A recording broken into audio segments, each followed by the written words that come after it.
गज़ा की ज़मीन पर 14,000 बच्चे जिनकी ज़िंदगी की डोर बेहद नाजुक है, वो अगले 48 घंटों में दम तोड़ सकते हैं।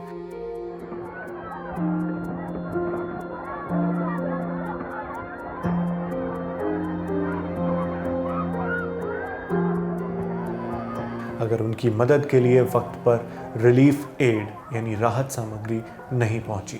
यह जानकारी दी है यूनाइटेड नेशंस यानी यूएन ने। लेकिन क्या इस डिज़ास्टर को रोका जा सकता है? इसका जवाब जानने के लिए आइए पहले इस खबर की गंभीरता को समझते हैं। लगभग 600 दिनों से जारी इस हिंसक संघर्ष में बिना किसी की तरफ खड़े हुए सिर्फ उन मासूमों की बात करते हैं जो इस हिंसा के बीच सबसे ज़्यादा प्रभावित हैं, प्रताड़ित हैं। बीबीसी की रिपोर्ट के मुताबिक यूएन यानी संयुक्त राष्ट्र के ह्यूमैनिटेरियन चीफ टॉम फ्लेचर ने बीबीसी रेडियो 4 के टुडे प्रोग्राम में कहा कि गज़ा पट्टी में 14,000 बच्चे अगले 48 घंटों में मर सकते हैं अगर राहत सामग्री वक्त पर उन तक नहीं पहुंचती है तो। उन्होंने बताया कि हज़ारों ट्रक राहत सामग्री के लिए तैयार हैं, जिनमें खास तौर पर बच्चों के लिए खाना और पोषण मटेरियल शामिल है। लेकिन ये ट्रक अभी बॉर्डर के पार नहीं पहुंच पाए हैं। आप जानते ही हैं कि इस दौरान हिंसक संघर्ष चल रहा है इजराइल और फिलिस्तीन के बीच, जिसमें हमास एक धड़े पर है और दूसरे धड़े पर इजराइल की सरकार। टॉम फ्लेचर ने बीबीसी से कहा, हम इन 14,000 बच्चों को बचाने की पूरी कोशिश करेंगे। ये स्थिति बेहद डरावनी है, लेकिन हमारी जिम्मेदारी है कि हम कोशिश करते रहें। उन्होंने ये भी बताया कि रिलीफ एड पहुंचाने के रास्ते में कई बाधाएं हैं, लेकिन उनकी टीम हर जोखिम उठाने को तैयार है। अल जजीरा की एक रिपोर्ट के मुताबिक लगभग 3 महीने की पूरी नाकेबंदी के बाद इजराइल ने सीमित मात्रा में राहत सामग्री गज़ा भेजने की इजाज़त दी। हालांकि उसकी क्वांटिटी यानी उसकी मात्रा बेहद कम है। पिछले साल 2024 के मुकाबले जहां रोज़ाना 500 से ज़्यादा ट्रक एड लेकर पहुंचते थे, अब सिर्फ कुछ ही ट्रक बॉर्डर पार कर पाए हैं। इजराइल के प्रधानमंत्री बेंजामिन नेतन्याहू ने कहा है कि हमें भूखमरी की स्थिति तक नहीं पहुंचना चाहिए, लेकिन साथ ही उन्होंने ये भी कहा है कि इजराइल सिर्फ एक मिनिमल बेसिक ब्रिज की परमिशन देगा ताकि भूख से बचा जा सके। यानी एकदम छोटा सा रास्ता कम देर के लिए ओपन किया जाएगा, बहुत कम देर के लिए। अल जजीरा की रिपोर्ट में इस राहत सामग्री की लिमिटेड एंट्री का असल मकसद इजरायली सैन्य ऑपरेशंस को आगे बढ़ाना बताया है।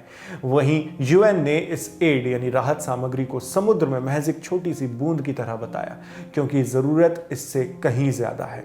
पर्यावरण और ह्यूमन स्टोरीज से जुड़े मुद्दों पर खबर करने वाली डाउन टू अर्थ की एक रिपोर्ट के मुताबिक अक्टूबर 2023 से अब तक यानी 2025 की मई तक गज़ा में 28,000 से ज़्यादा महिलाएं और लड़कियां मारी जा चुकी हैं। यह आंकड़ा सिर्फ आधिकारिक रिपोर्ट्स का है, असल तादाद इससे कहीं अधिक हो सकती है, क्योंकि वहां का स्वास्थ्य और रिपोर्टिंग इंफ्रास्ट्रक्चर पूरी तरह टूट चुका है, जिसके चलते जानें बच नहीं पा रही और स्थिति की ज़्यादा जानकारी दुनिया तक नहीं पहुंच पा रही।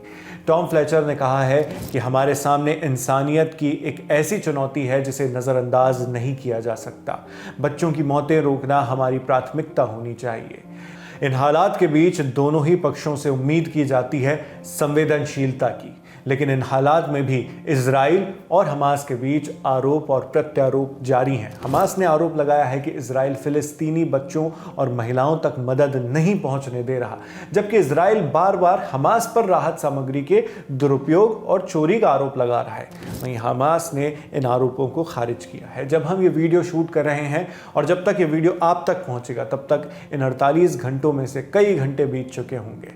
इस बीच इजरायली सेना ने गज़ा में भारी बमबारी और ग्राउंड ऑपरेशन तेज कर दिए हैं, जिससे मौतों का आंकड़ा लगातार बढ़ रहा है।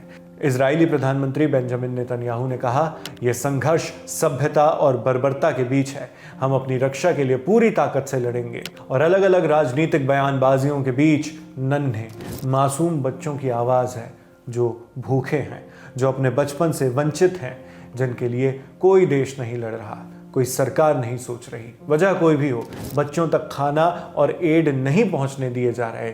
जो हाथों में हथियार लिए, शरीर पर बुलेट प्रूफ जैकेट पहनकर टैंक्स, मिसाइल, जेट और न जाने किन किन चीज़ों का इस्तेमाल कर जीतने का दावा करते हैं, वो असल में इंसानियत को मार कर जीत रहे हैं। मासूमों के शवों पर खड़े होकर किसी भी जीत का परचम नहीं लहराया जा सकता।